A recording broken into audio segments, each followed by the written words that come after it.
As an employee of Aegeon, we all fill various roles and positions in different areas of the world. Although we all work under the same umbrella, our specific duties and tasks may vary tremendously. In this training, we will hear from a variety of familiar faces on the topic of leadership and how it relates to our responsibility of creating a positive safety culture with a mission that zero incidents are possible. Regardless of which position you specialize in or contribute your time and effort to, we all share the same core values. Zero incidents are possible, do what's right, we solve problems, results matter, and be better. Each one of these core values enlists you as an employee to a position of leadership. Let's take zero incidents are possible as an example. This core value states that every Aegeon employee is expected to deliver best-in-class safety performance at all times. As a leader, this means that you must strive for the safety of yourself as well as the safety of others. Identifying hazards, reporting hazards, eliminating risks, and stopping unsafe behaviors or situations are just a few examples of how you, as a leader, can help ensure a zero-incident environment. As a leader, we must focus on raising the bar and continuously improving our safety culture. As mentioned earlier, this responsibility falls on each and every employee. For this training, I've posed 5 important questions to some of the critical leaders in the corrosion protection platform. Let's listen to what they have to say. What is the importance of safety within the corrosion protection platform? So the importance of safety in the corrosion protection platform, I think it's the foundation of what we do. It's why we're in business, and it's the reason why customers want to work with us, and it's just the expectation of our core values. What is the importance of safety within the corrosion protection platform? The importance of safety in the corrosion protection platform, or any platform, is to make sure our people go home safely every day. What we do and how we do it every day, we owe the responsibility to the families that work for us and depend on us for not just a living, but also to make sure that they have the well-being in life, is to send our employees home to them every day. Why is leadership a responsibility through all levels of the company? So a lot of times when we talk about the leadership team, we're talking about people, sitting in an office somewhere. But the reality is, it's most likely if we're going to have an incident, it's going to happen in the field. And so the leadership at all levels in the organization is critically important. The leadership, call it at the top, has to set the tone and has to empower the people in the field and at all levels to take action and to be responsible for safety and really for the business. But because incidents are more likely in the field, leadership goes down to every level, and that's really everyone in the field has to be a leader and looking after their coworker and being empowered to keep the job site safe. How would a negative safety culture affect our platform?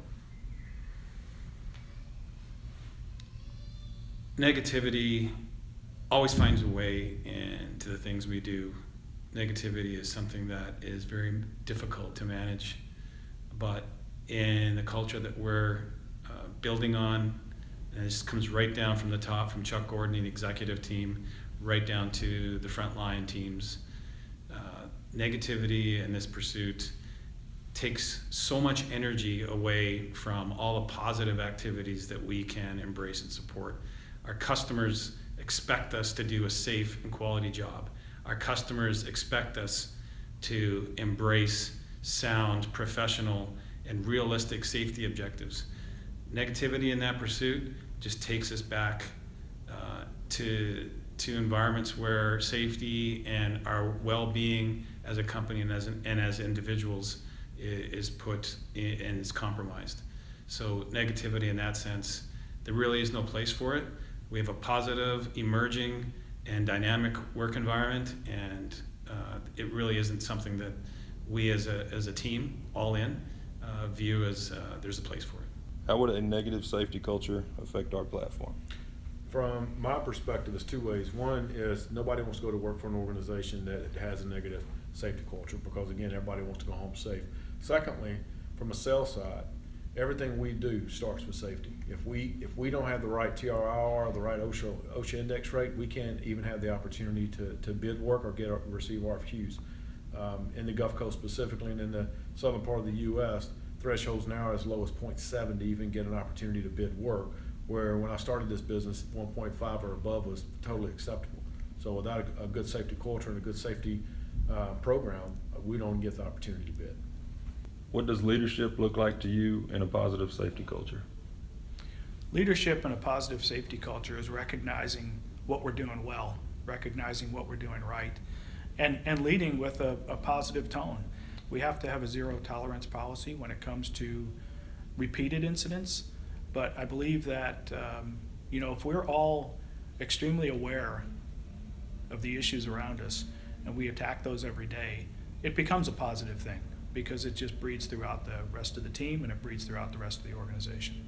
What does leadership look like to you in a positive safety culture? So for me, leadership is a lot about leading by example. And so in a positive safety culture, people are supporting each other, people are reminding each other about safety, and people are kind of walking the talk. So at all levels, these things are contagious. So if you see your boss, if you see your coworker acting a certain way that is safe and they're taking the time to do things right, they're looking after their responsibilities, they're looking after their coworkers, it becomes contagious, and it's a start of a very good business culture. Why did we choose to make zero incidents one of our core values? So we have 5 values. Zero incidents are possible is of paramount importance of those 5. And really, at the end of the day, we have a responsibility as an organization and as employees and as colleagues to make sure that we do everything we possibly can to get home at the end of the day so that our loved ones, our families, our friends, our acquaintances see us as strong and committed people, not only at work, but also in life. And it's a core value because it's something that we have to approach and to believe in each and every day. It isn't just lip service, it's part of a cultural embodiment of a whole set of values and ethics that we as a leadership team, we as a company, and everyone within the organization needs to embrace and support. And we've spent a tremendous amount of time talking about why it's important and why we need to continue to improve and support one another in that pursuit. Why did we choose to make zero incidents one of our core values? I mean, we believe in it. Me being in the industry 30 years and living through a fatality on one of my job sites, it really rings home to me every time we have an accident. Every accident can turn into something much more serious than what it originally started as. As the pyramid goes, the more incidents we have, the more first aids we'll have, the more it eventually turns into a fatality. And I think when we look at having zero incidents, it breaks the pyramid apart. Why did we choose to make zero incidents one of our core values? So when we think about the core values, we're really thinking about setting the culture for the business. And zero incidents is a great place to start. If we're honest, good safety is good business. And if it's hard to find a company that's bad at safety and good at business. So really, if you start with a company that's good at safety, a lot of good things follow. You tend to be very disciplined, you tend to have good communication, you tend to have good teamwork. And so from a culture perspective and a business perspective, and from a people perspective, safety is a good place to start.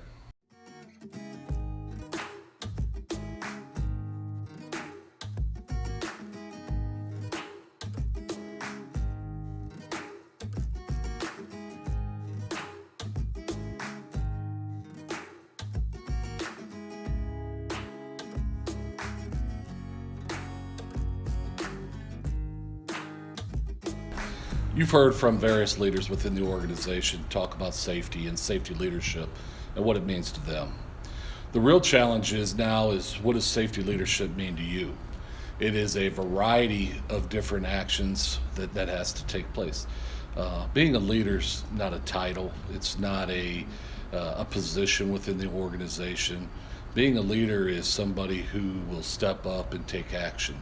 And many of you know safety cannot be everywhere that you are. Our business leaders cannot be everywhere that you are.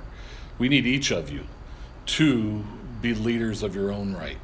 You have to be your brother's keeper. You have to step out of the norm and see when something's not right and take action. We have the ability to do great things when we put our minds to it. We've made great strides. I see every day with the leading indicators that are turned in, how not only are we working to keep our own people safe, but our culture is changing. A lot of you are taking time to step out and make sure subcontractors are being safe or other contractors are being safe. That's what I look at when we talk about safety leadership. Being engaged, being focused, being able to step up and challenge a situation to make sure that we do things right. So what I'll leave you with is, are you ready to be a safety leader? Are you ready to step forward and make sure that each of you get home to your families, your loved ones every day? Are your actions going to allow us to win the next job, to provide for your family, provide job security, and grow within the organization and grow within the network of the cathodic protection systems or coating systems or lining systems throughout the world? We are in a great position. We've got great leadership. We've got great employees. We just have to continue to execute the way we have been and take a step closer to achieving zero incidents are possible. Thank you for everything.